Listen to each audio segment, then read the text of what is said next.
Hi, everybody. I'm Bryan Mudd, a fan of South Plains politics. Here's your talking points for this week.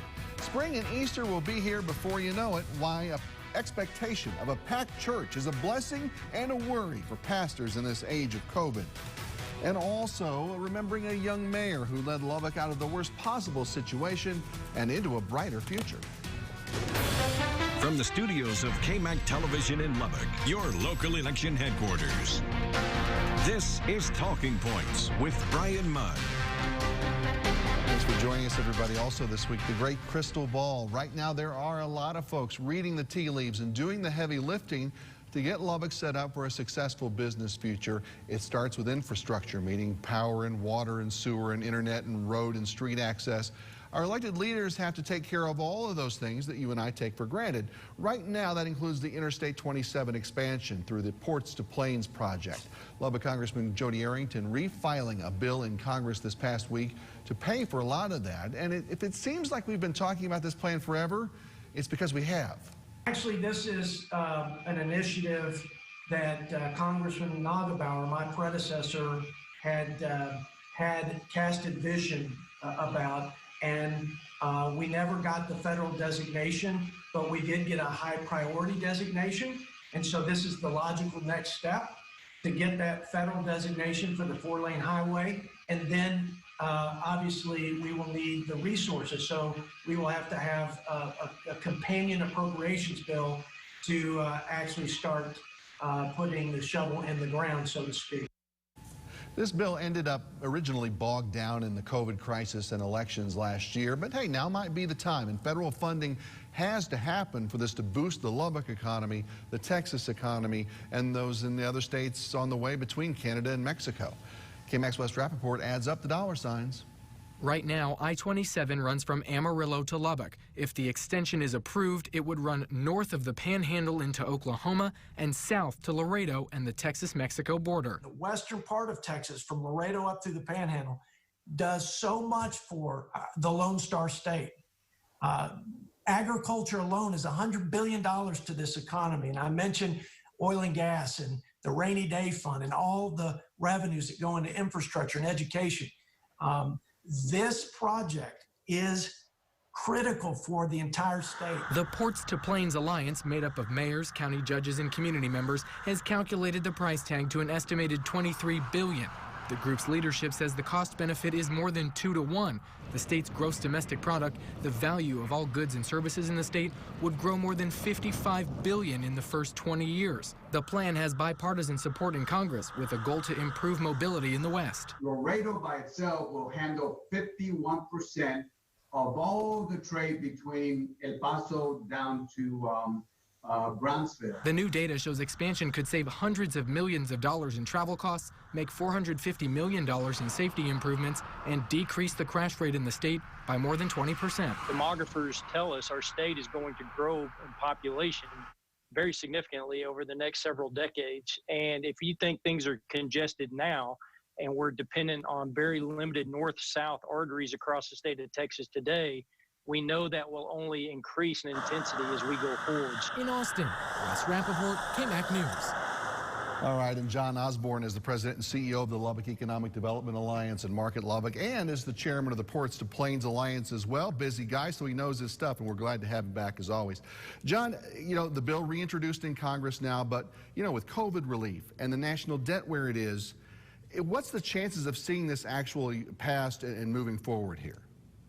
Well, I'd like to say how much I appreciate our Congressman Arrington working across the aisle with Congressman Cuellar for helping to introduce the bill, and how much they've worked with both parties to help enlighten Congress as to how important a need this is to have this future interstate.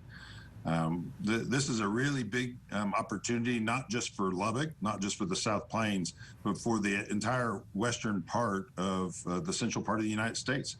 It has a major, major impact on our community, but it also has an incredible impact on all of Texas and alleviating traffic on I-35 and creating safety in one of the most dangerous areas in Texas, down in the Permian Basin. So in terms of transportation accidents and all. So I just think that there's a lot of positive things to move forward on.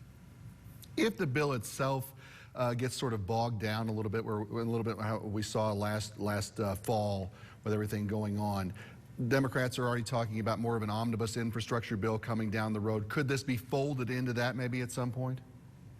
Yeah, I think Congressman Arrington, I sure don't want to speak for him or his staff, but they're very strategic about what they do. And I know introducing this bill right now and knowing that the transportation reauthorization bill is about to come forward in both chambers, that presents a great opportunity for the language of this bill to be just picked up and put into the base language of that transportation reauthorization bill. Yeah. What's your group's role to play in this now? Is there lobbying to be done up in Washington? You know, we very much like to kind of keep our ears to the ground and understand what's going on, not just in our communities along the corridor, but also understanding what's taking place in the state capitals of each of the states involved and at the national level in D.C., and understand where we can try to help encourage additional infrastructure improvements and direction and guidance and planning along this whole corridor. You know, so many people have asked me, when will we start to be able to drive on an interstate going south out of Lubbock or going north out of Amarillo? And in reality, there's a step-by-step process that must take place. And that designation for a future interstate was made back in 1998. And we were wanting to take that next step to designate the future interstate. And then that would then allow for the proper kinds of plans to be put in place so that that eventually people will be able to drive on it. You know, as I understand it, this needs to work hand in hand with the state priorities as well. And I know there was some paperwork and some additional studies that need to be presented to the state legislature by the end of 2020. Did that happen? And then what role does the state have to play in this moving forward? Yes, we're so thankful for Senator Perry here in Lubbock and Representative Price up in Amarillo, and they led the charge in both chambers to pass House Bill 1079 that Governor Abbott signed a couple of years ago.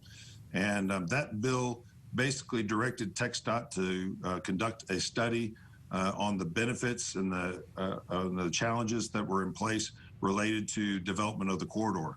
And that study has been complete. It's been given back to the Texas legislature, and it's come back showing that there is definitely an incredible amount of need for a future interstate corridor to be parallel to I-35 going from Lubbock all the way to the tip of Texas.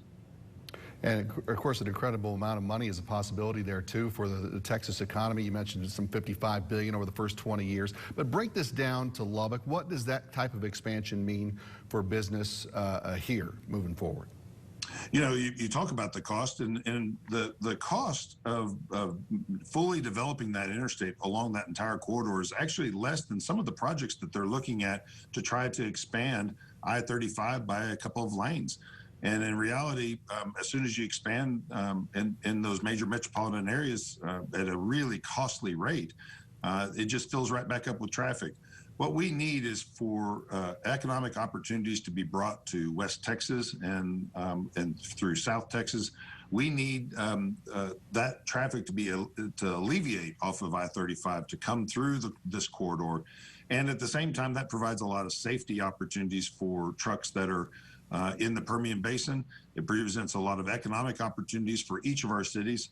And for Lubbock specifically, it's a great opportunity to encourage distribution, which also then brings manufacturing and retail goods to here, to our community. And all of that will then encourage and bring more jobs that have to be filled by the growth of our population. So I think this has a tremendous benefit for our community. And you look at over the course of the next 25, 30 years, and all of Texas is going to need this, and therefore we've got to put the pieces in place today to make that happen. He's one of the busiest guys in showbiz, and he knows his stuff, so that's why we like to have him on whenever we possibly can. John Osborne from Lubbock Economic Development Alliance. Best job in town, I'm here to tell you, moving forward, and he's doing it well. Good to talk to you, my friend. Let's talk to you again soon. Thanks, Brian. Appreciate you.